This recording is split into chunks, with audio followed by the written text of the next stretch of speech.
Right, what's the time here?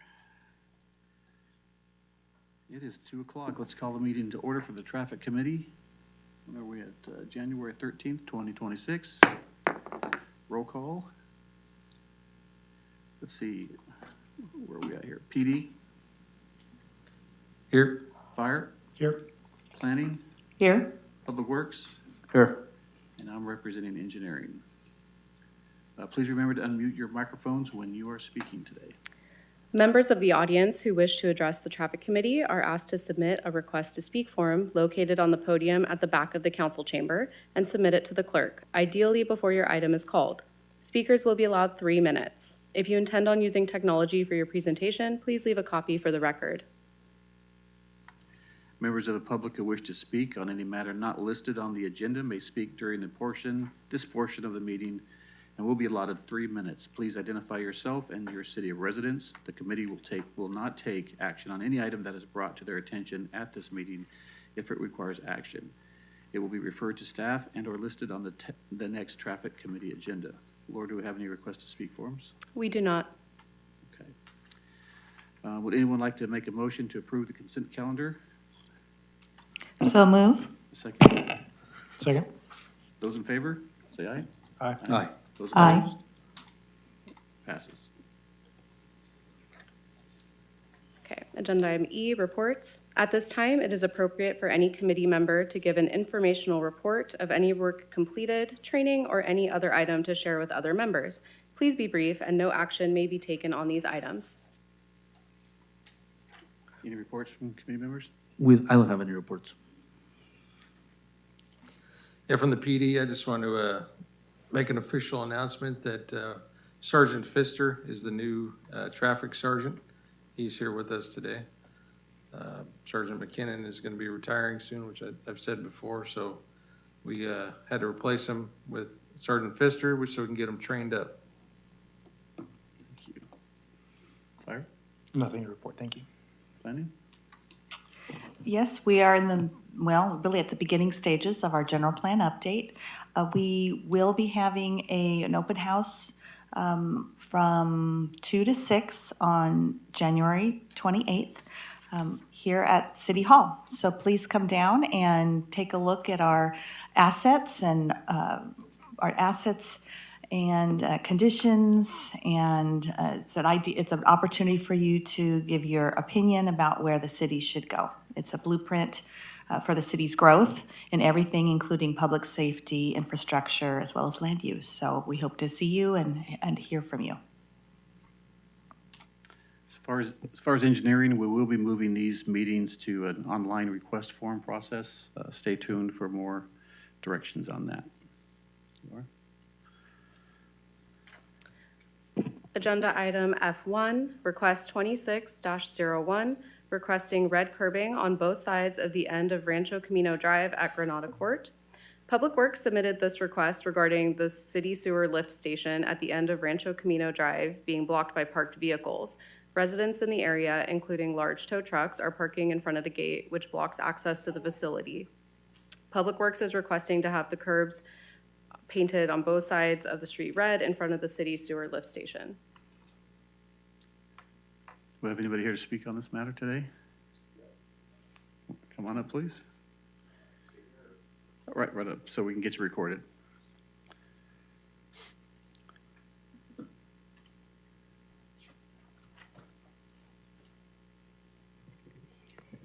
Hi, I'm AJ DeStasio, the Public Works Supervisor for the Sewer and Storm Department. In regard to that, just to add on a little bit, we have contacted all the residents around that area in the past and asked them to, please refrain from parking there. explaining, you know, we do have the need to get large equipment in that area, and it's a single gate that has that road blocked off. We do have no parking signs everywhere, but it has not made a difference in any of that. So we have, you know, made several attempts to, you know, ask the community to quit parking there. But, you know, that being said, we've been out there in the middle of the night and we're unable to access our facilities just because of, you know, just individuals parking everywhere. But that's all I had. So you're looking at painting a red curb in that area as well as the signage? Correct, yeah, because as it is now, you know, if we call code enforcement during the day, they're like, well, you know, it's an unmarked curb, they can technically park there, so there's really not a whole lot that can be done about it. Okay, thank you. Bring it back to the committee for discussion. Anyone? I went out there and looked at it. I agree the way that it's designed out there. There's a parking issue, but I think the issue is more or less where the gate is placed. It's placed off to the side, directly behind the sidewalk, which naturally, I mean, somebody's probably gonna park there because it's an open road. Like I said, it's not marked, no parking. Just wondering if there's any way we could maybe just move the gate over instead of painting the curbs. I have a photograph of it too, if that makes a difference. If we wanted, I don't know if you want to display it so everybody can see it. Can we get it up on the overhead or with his phone? Oh, hold on, let me find it. What happened to it? While we're waiting for that, fire any comments on that? I would be interested in knowing what the concern would be for not painting the curb. If we, in looking at this, I'm very supportive of Public Works and needing to, you know, have operations run smoothly. Right. But I'd be curious to know, based on the comments from PD, is there a reason why painting the curb would be an issue? Okay. How about fire? Any comments? I was hoping to see this, this gate. I didn't get a chance to make it out there. I did look at Google Street View, and unfortunately, the Street View data was old, and this infrastructure wasn't in there yet, so. Okay. Has that been explored, that option of moving the gate? Has that been explored? Possibly, sorry, you're gonna have to go back up to the mic. My apologies.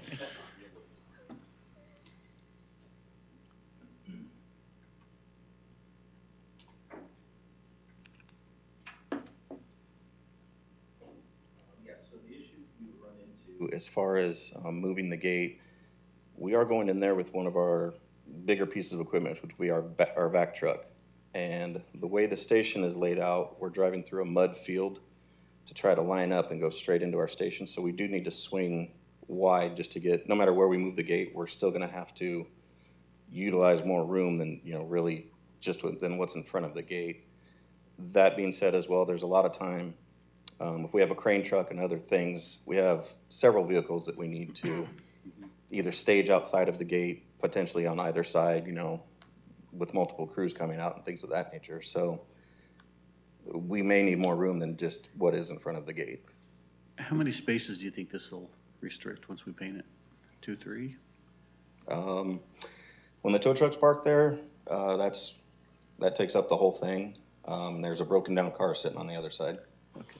So that pretty much, I mean, I don't know, maybe they've moved it since, but, yeah, Here we go. nope, it's still there. So in looking at that photo, our station's off to the right-hand side of it. Okay. But like I said, we do, you know, there are times we need to put several different pieces of equipment there, and that field is not necessarily our field, so we have just kind of a little easement right there behind that gate where we have to make the turn, So they're parking inside that little, that little turnout right there, Turnout right the there. cutout.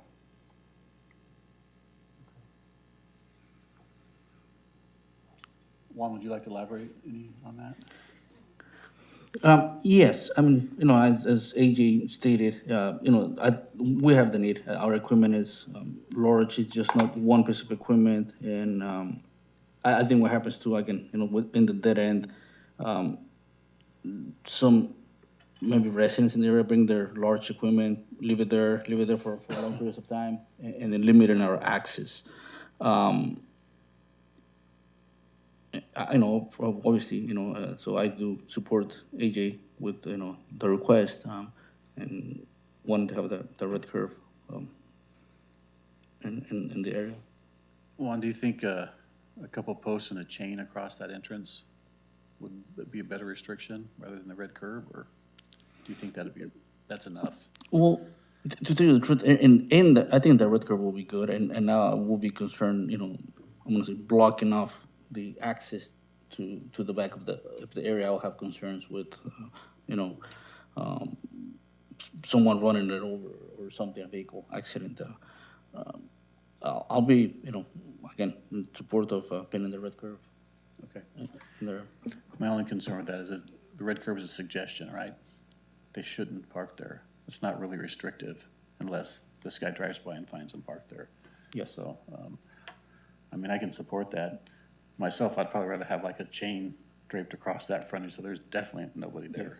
But I think that we could start with the red curve, and if we see that the neighbors are still, parking there, we could explore different options.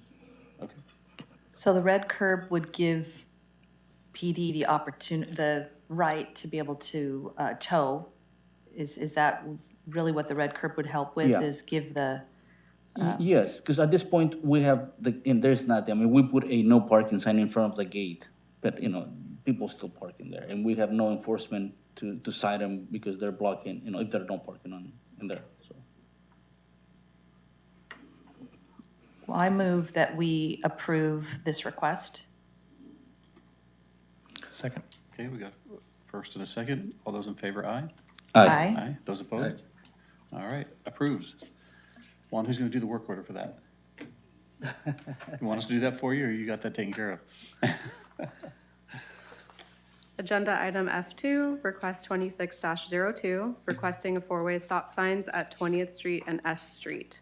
Citizen states that there have been multiple accidents at this intersection and witnessed one the day of the submission. Citizen shares concerns about blocked views of the intersection during drop-off and pickups at Fremont Elementary School. Currently, this intersection has stop signs going east and west on S Street. Citizen is requesting to install stop signs on 20th Street to make this intersection a four-way stop to keep children safe. Okay, is anybody here today to speak from the public? I see nobody, so bring it back to the committee. Comments from the committee? I have kind of a question. So I see that this is on one side of the school. I did notice that 22nd and S also has a four-way stop. I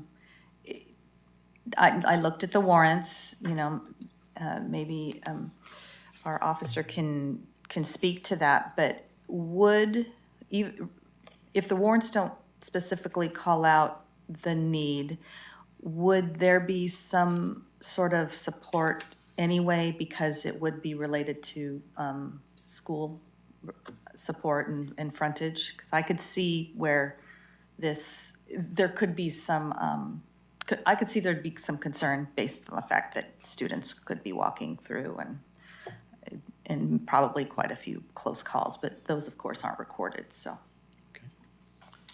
Yeah, I would definitely support putting a stop sign there. Obviously, it is a school zone, and there's already a crosswalk there, so kids are naturally going to cross the road right there.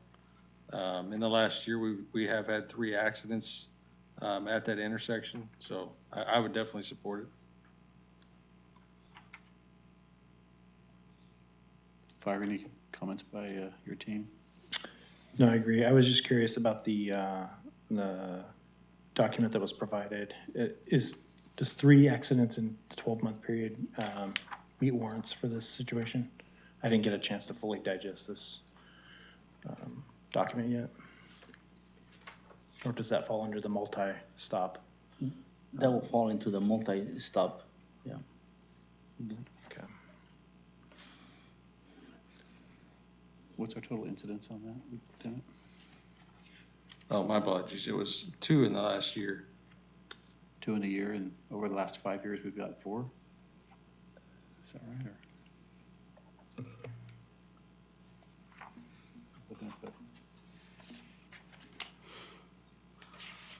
It looks like we've had five in the last, sorry, I'm trying to count here and run back dates. Yeah, it looks like we've had 6 in the last year. Okay, I don't think so. I mean, I see 2 I'm sorry.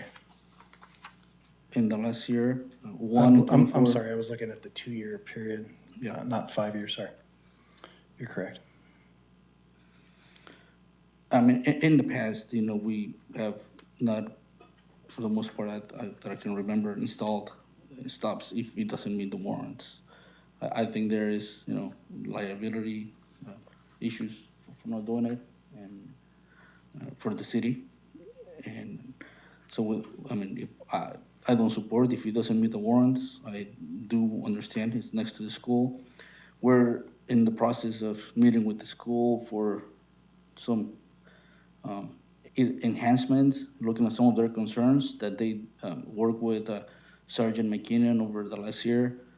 This area was not identified, this intersection. They had some concerns at this school, but this was not one of them.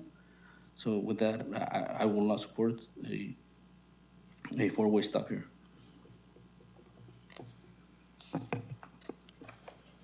so on the report of incidents here, we have, is this the one that we're, Yes. so the 1, 2, 3, there's 7 potential incidents, but only 4 are described. What type?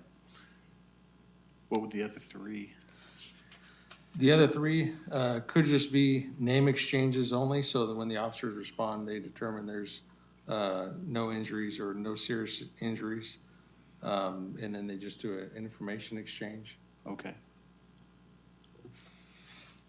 But typically we look at 5 incidents in 5 years, right? In a year, yeah. For our warrants, so we can support that. We've got 2 injuries, potentially 4 situations, but 3 unknowns. So not technically triggering the criteria for the warrant, unless we have some type of outstanding circumstance that maybe PD have witnessed in the field of a, that you can elaborate on, but, I would say that if this was a regular intersection, I'd agree. And that the 22nd and S has a 4-way stop. So, and because this is on the other side of that ingress egress for the parking lot, I personally feel like it would be a circumstance where we could, as long as PD, so the law allows us to be able to do that because of the school, I think that we should consider it.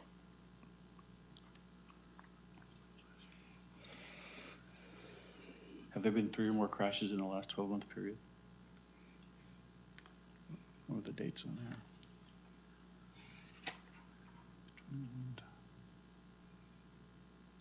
Looks like 2.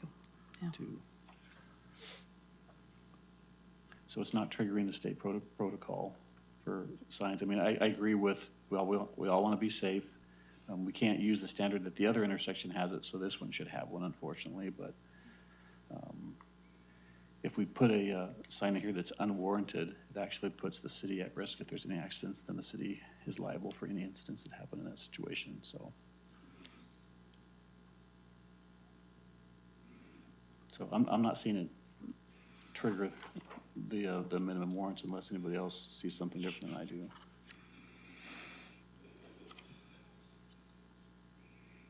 So, Yeah, as far as warrants go, it doesn't meet the warrants, but again, I would support it if we could do it. there are other applications that our Public Works did share today. Did you want to elaborate on that a little bit, Juan? I mean, maybe some yielding signs or something, or, For this intersection? yeah, No, I don't think we could use yields at this intersection if we have to stop on the other side. No. I think that, again, going back to our current conversations with the school district, assessing or going over concerns over, several schools, there was some concerns that they share on this school, this intersection wasn't one of them. And, I mean, that was from the school, and again, with the other side of not meeting the warrants, I will not support it. And, I mean, I'm sure there could be ways that could be enhanced, the intersection for the safe crossing of the students or the residents in general. However, I mean, at this time, that wasn't the request. Are there any vision restrictions that any of the committee here has seen out there? Are there any type of blockage at the corners or vision triangles or? I'm not aware of anything, and over the last several years, there was some older trees on, by the school, and they have been removed now, so actually the visibility has increased. Maybe that's a good reason why the injuries haven't been occurring since a few years back, since 4 years back. Could be contribute to that. Is that something that the city, since the city has been having conversations with the school district, being that we do have a request, is that something we can go to them and ask them about if they have concerns with the intersection, instead of them having come to us and said, oh, we have concerns with this, which you're saying they didn't? Is that something we can then go to them and say, hey, we've had this request, is this something you have seen is a problem? I personally, even with school support, if it does not meet the warrants, I think if the city was to act without meeting state warrants, I think the city will be exposing themselves to possible litigation if there was any accidents in the future there. In the past, that's not the process, right? I think following the warrants, it's a way to be consistent across different intersections and meeting state guidelines. But I mean, I can bring it up, I mean, it's something that city engineer and myself, Lieutenant Calvin, Haywood, sorry, we've been discussing it with the school. We can bring it up at our next meeting. That's not a problem at all. And I just didn't know if there was any exceptions because it's contiguous to a school Not for that that you reason, know no. of. Okay. There's not. But we do have continuous meetings with the school district, so we'll be glad to note this at the next one to make sure they didn't overlook something. But they have given us their top list of safety issues throughout their school district. This one wasn't on there. Do I have a motion from the committee? I'll make a motion to deny the request as presented. Do I have a second? Second. All those in favor say aye. Aye. Aye. Those opposed? Okay. Motion approved. Agenda item F3, request 26-03, requesting a four-way stop at the intersection of 12th Street and Canal Street. Citizen states that there have been multiple accidents at this intersection. This intersection currently has stop signs on 12th Street going the east and west directions. Citizen is requesting stop signs be installed on Canal Street on the north and south side of the intersections to create a four-way stop. Thank you, Laura. Is anyone here to represent this request? I see no one, so let's bring it back to the committee. Discussion by the committee, please. We'll start with planning this time. Let her start out the discussion. Seems like there's a lot of accidents over the last several years. Sure does. This may be the most accidents I've seen in one of our reports for quite a long time. Quite possibly. Fire? I'll defer to you, Thank you you. guys. Fire, any comments? To me, it looks like we meet the warrants on this one. There's a pretty significant amount of incidents, so I would support it, but I would like to hear from PD and Public Works to see if there's any other conflicts or issues that could arise as far as circulation or anything like that. Thank you, Chief. Public Works, any comments? I mean, we do have a lot of accidents. It possibly could, merit a multi-way stop warrant. I think besides that, I think could be maybe another measure to help with the visibility at the intersection there. 'Cause I do think that vehicles parking too close to the intersection, I'm gonna assume that it probably contributed to the number of accidents there. PD? Yeah, I would agree with what Juan said. I just drove through there and, not a lot of cars parked on the side of the road, but, there are a lot of homes in the area, a lot of apartments. Just from my experience and even working out of the station that's a block away, when the cars, people get off work and the cars start stacking up on the side of the road, it is hard to see, trying to get through those intersections down there. Thank you. Yeah, there's, as planning mentioned, quite a few accidents here recorded, even the ones that aren't even listed as type. That's a lot of volume. So it looks like we definitely have a contender here for the warrant. I believe it would meet warrants. And with that, I'd like to entertain a motion from somebody on the panel. I so move that we approve this request. Do I have a second? Second. Got a first and a second. All those in favor say aye. Aye. Aye. Those opposed? Approved. Thank you, Laura. Okay. This will be our, time for adjournment. Do I have a, motion by Commissioner for adjournment today? And a second. I'll make the motion. Second? Second? All those in favor? Aye. Aye. Adjourn. Thank you, everybody.